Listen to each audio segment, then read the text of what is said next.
Product not yet rated.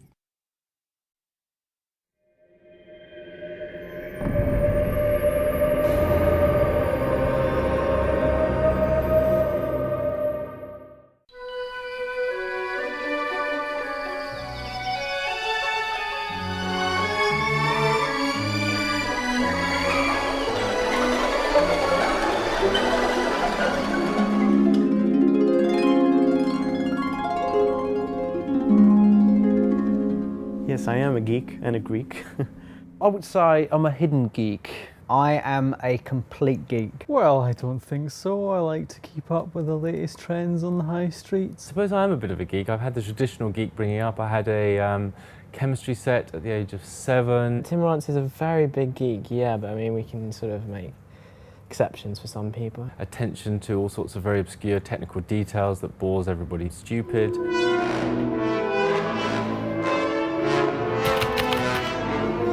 CTG stands for Central Technology Group, and the purpose of the Central Technology Group is to create reusable technology that can be used by all of the game teams. If I asked you to build a house and presented you with a big pile of rocks and trees and concrete and so on, the first thing you'd probably ask me for would be the right tools. The specific advantages of CTG within the company for the games is that they can focus purely on the gameplay. They don't have to worry about writing tools again, writing technology again. The tools that we create are in use by the Fable team, and they aren't tools that you can just buy off the shelf. A follow-up project or game will use the same code and tools that we've produced, and they can go straight into making the game and producing cool games for everybody. Currently I'm working on a spline tool. That means splines are basically curves, so I'm trying to make a tool to help people put things on curves. Lionhead has been making these tools and games for the past 10 years, and to celebrate our anniversary, a big fancy dress party was planned. I've taken 2 days off to build my costume, which is Pyramid Head from Silent Hill. I spent so long deliberating whether I should go as the film version, which is a little bit more recognisable, or whether I should be really hardcore and go as the game version, and I kind of bottled out and went for the film version. 4 hours in, and I don't seem to be getting anywhere really, but I might need to go for a little sit down. One of the things that's a real struggle for game developers is fitting all of those assets into memory and onto the DVDs. What we've done is develop some compression routines that squashes down the data so that it will fit in the available memory, and we've done this with animations which take up huge amounts of memory uncompressed. We've done it with textures, which are the sort of beautiful pictures that go onto the meshes that we create.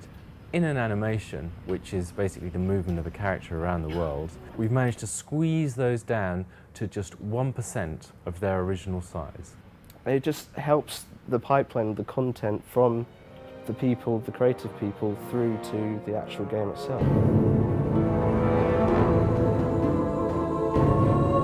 I told everyone that I was taking some days off to do some charity work. I'll be good. It's going well.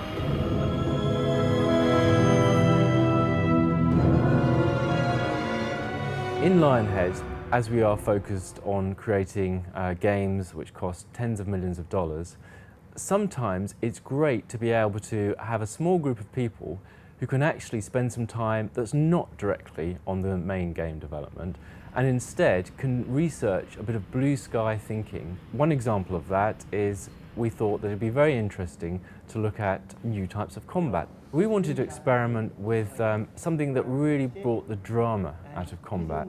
Drama is important and vital for combat because it gives it a nice, full-fledged purpose, a motivation for the player. The whole idea about it is to try and leverage everything that you can to make the combat more exciting without actually changing the combat itself. So we can use a lot of stuff from movies, such as camera work and music, and we can also use everything that we've got in games, like simulation and sound effects and the rumble on the joypad. Drama is the one thing which will make the difference between just a normal fighting or repetitive fighting mechanics and turn it into an experience, a challenge.